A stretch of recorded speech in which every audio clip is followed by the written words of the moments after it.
So hey students, this is me Shivani Yadav, and from now on I'll be teaching you on this particular channel. So for today's topic we have carbon and its compound, which is the chapter number 4 of class 10th. So let's get started without getting into further delay. तो हम पढ़ेंगे कि carbon में bonding कैसे होती है। Carbon के बारे में पहले थोड़ा जान लेते हैं कि कार्बन होता क्या है। कार्बन का एटॉमिक नंबर जो होता है वो 6 होता है और उसकी इलेक्ट्रॉनिक कॉन्फ़िगरेशन 2,4 होती है। कार्बन को हम वर्सेटाइल एटम कहते हैं। वर्सेटाइल एटम क्यों कहते हैं इसे? वर्सेटाइल एटम इसलिए कहते हैं क्योंकि कार्बन लगभग सारे एटम्स के साथ, सारे एलिमेंट्स के साथ आपस में रिएक्ट करके अलग-अलग कंपाउंड्स बनाता है, इसलिए इसको वर्सेटाइल एटम कहा जाता है। अपने आस-पास अगर आप कोई भी चीज़ देखोगे उठा के, तो हर चीज़ जो है वो कार्बन से मिलके बनी हुई है, ऑलमोस्ट एवरीथिंग। अगर आप किसी भी चीज़ को बर्न करते हो, जलाते हो ले जाके, तो उसके अंदर से स्मोक निकलता है। स्मोक क्या होता है? Smoke is the carbon. Okay. So earth crust में अगर हम बात करेंगे कितनी प्रेजेंट है कार्बन, तो अर्थ क्रस्ट में 0.02% ऑफ कार्बन प्रेजेंट है। और अर्थ एटमॉस्फेयर में कार्बन डाइऑक्साइड कितनी होती है आपको पता होगा ऑलरेडी, 0.03% होती है। ओके। सो एटॉमिक नंबर हमने जान लिया था कि 6 होता है और इलेक्ट्रॉनिक कॉन्फ़िगरेशन 2,4 होती है। 2,4 इलेक्ट्रॉनिक कॉन्फ़िगरेशन, इसका मतलब इसको कार्बन को ऑक्टेट कंप्लीट करने के लिए कितने और इलेक्ट्रॉन्स की रिक्वायरमेंट है? इसको 4 और इलेक्ट्रॉन्स चाहिए। ठीक है?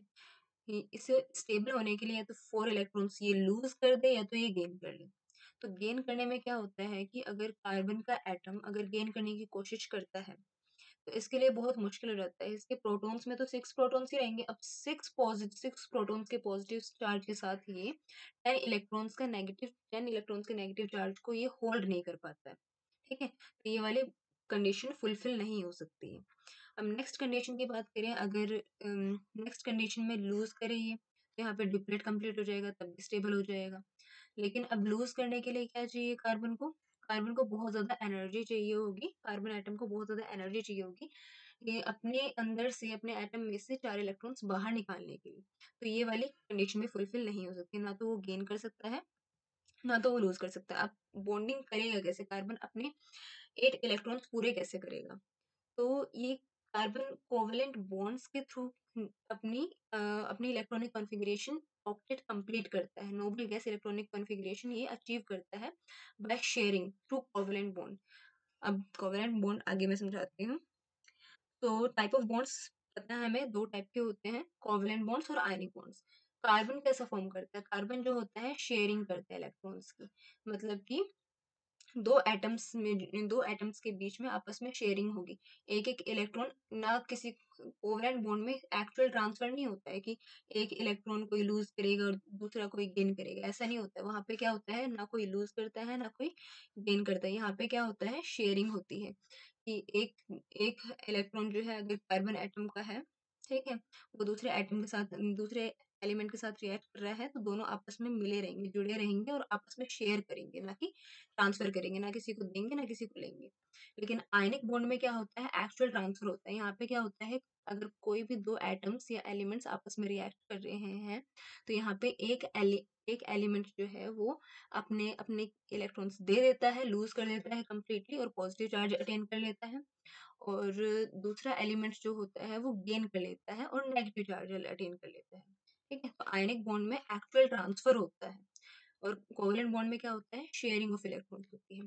तो एक्चुअल ट्रांसफर होने की वजह से आयनिक बॉन्ड में क्या होती है, आयन फॉर्मेशन हो जाती है।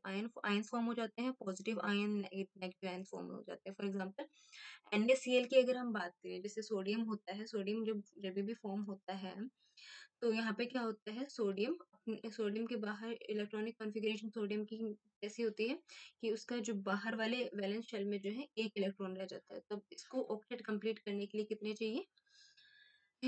8 इलेक्ट्रॉन्स चाहिए आउटर मोस्ट शेल में। तो ये अपना 1 इलेक्ट्रॉन जो है बाहर जो प्रेज़ेंट था, बाहर जो शेल में प्रेज़ेंट था, वो लूज़ कर देता है, क्लोरीन को दे देता है।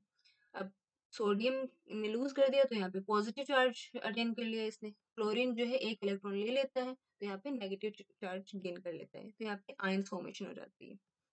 लेकिन यहाँ पे कोवेलेंट बॉन्ड में क्या होता है, शेयरिंग होती है आपस में, ना कोई देता है ना कोई लेता है। आपस में दोनों जुड़े रहते हैं आपस में और शेयर शेयर करते हैं। यहाँ पे कोई भी आयन्स फॉर्म नहीं होते, क्योंकि जैसे कि हमने बताया कोई यहाँ पे ट्रांसफर नहीं हो रहा है। तो यहाँ पे आयन नहीं बनते हैं, तो इसका मतलब क्या है, ये इलेक्ट्रिसिटी भी कंडक्ट नहीं कर सकते। इलेक्ट्रिसिटी कंडक्ट करने के लिए ज़रूरी क्या है कि आयंस बनने चाहिए। अब यहाँ पे कोई आयंस तो बन नहीं रहे हैं, तो यहाँ पे ये जो कोवेलेंट बॉन्ड्स होते हैं, जो जो भी कंपाउंड्स कोवेलेंट बॉन्ड से बने रहते हैं, वो पुअर कंडक्टर होते हैं इलेक्ट्रिसिटी के, वो इलेक्ट्रिसिटी कंडक्ट नहीं कर पाते। लेकिन जो आयनिक बॉन्ड होते हैं, आयनिक बॉन्ड में क्या होता है, आयन की फॉर्मेशन होती है। तो आयनिक बॉन्ड से जितने भी कंपाउंड्स बनते हैं वो सारे कैसे होते हैं, गुड कंडक्टर होते हैं इलेक्ट्रिसिटी के। इलेक्ट्रिसिटी बहुत अच्छे से कैरी करते हैं। फॉर एग्जाम्पल, अगर हम नमक के पानी में अगर इलेक्ट्रिक वायर डाल दें और उसे एक बार छू के देखें तो बहुत झटका लगता है, बट इसका मतलब क्या है, आयनिक बॉन्ड में आयनिक बॉन्ड के जितने भी कंपाउंड्स हैं वो सारे good conductor electricity. Covalent bonds कैसे होते हैं, कोवेलेंट बॉन्ड्स होते हैं, कोवेलेंट बॉन्ड्स में बॉन्डिंग जो होती है बहुत वीक होती है। तो वीक बॉन्ड होने की वजह से क्या होते हैं, ये जल्दी मेल्ट हो जाते हैं और बॉयल भी हो जाते हैं। जैसे 30 डिग्री सेल्सियस पे ये मेल्ट होना स्टार्ट हो जाएंगे, बॉयल होना स्टार्ट हो जाएंगे। ठीक है, तो यहाँ पे इनकी वीक फोर्सेस ऑफ अट्रैक्शन होने की वजह से इनके लो मेल्टिंग पॉइंट और बॉइलिंग पॉइंट होते हैं।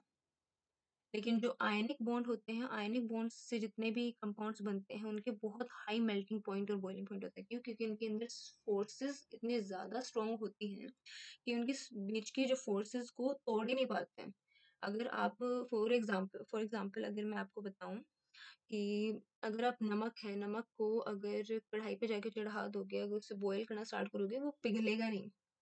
उसके लिए thousands of degree Celsius temperature चाहिए होता है उसे मेल्ट करने के लिए। तो यहाँ पे बहुत ज़्यादा स्ट्रॉन्ग फोर्सेस होती हैं और कोवेलेंट बॉन्ड्स में बहुत ज़्यादा वीक फोर्सेस होती हैं। तो इनके लो मेल्टिंग पॉइंट होते हैं और इनके आयनिक बॉन्ड्स वालों के कितने होते हैं, कैसे होते हैं, हाई मेल्टिंग पॉइंट होते हैं। अब तो इमेज के थ्रू समझ लेते हैं थोड़ा सा आयनिक बॉन्ड और कोवेलेंट बॉन्ड। आयनिक बॉन्ड में जैसे आप यहाँ पे देख पा रहे हैं कि सोडियम और क्लोरीन आपस में रिएक्ट करेंगे NaCl बनाने के लिए। तो सोडियम जो है अपना आउटर मोस्ट शेल में जो इसका एक इलेक्ट्रॉन है वो पूरी तरीके से दे देता है क्लोरीन को, और क्लोरीन एक गेन कर लेता है।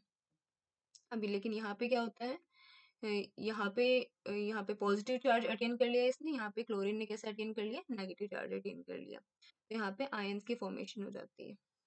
लेकिन कोवेलेंट बॉन्ड में क्या होता है, कोवेलेंट बॉन्ड में कोई देता नहीं है, आपस में जुड़े रहते हैं तो यहाँ पे हाइड्रोजन अगर H2 मॉलिक्यूल बनाना है तो आपस में ये शेयरिंग करेंगे दो एटम्स की, दो इलेक्ट्रॉन्स की, सॉरी, आपस में जुड़े रहेंगे और दोनों जो है, दोनों एटम्स का यहाँ पे डिप्लेट कंप्लीट हो रहा है, तो ये भी स्टेबल हो जाते हैं। Moving on to the next slide. तो अब है कि कोवेलेंट बॉन्ड्स होते भी कितने टाइप के हैं। कोवेलेंट बॉन्ड्स 3 टाइप के होते हैं, single covalent bond, double covalent bond and triple covalent bond. तो सिंगल कोवेलेंट बॉन्ड में कुछ नहीं होता है, सिंपल सा है कि यहाँ पे एक इलेक्ट्रॉन की शेयरिंग होती है, किन्हीं भी दो एटम्स के बीच में एक इलेक्ट्रॉन की शेयरिंग होती है। अगर H2 का मॉलिक्यूल बनाना है तो दो हाइड्रोजन के एटम्स होंगे, दोनों के पास आउटर मोस्ट शेल में एक एक इलेक्ट्रॉन है, ये दोनों आपस में टुगेदर आ जाएंगे, साथ में आ जाएंगे, और यहाँ पे जो है डिप्लेट कंप्लीट हो जाएगा, दोनों ही एटम्स का डिप्लेट कंप्लीट हो जाएगा, दोनों ही एटम्स स्टेबल हो जाएंगे और कौन सा मॉलिक्यूल बना लेंगे, हाइड्रोजन मॉलिक्यूल बना लेंगे। ओके, नेक्स्ट एग्जाम्पल क्लोरीन का है। क्लोरीन के बाहर आउटर मोस्ट शेल में 7 इलेक्ट्रॉन्स होते हैं।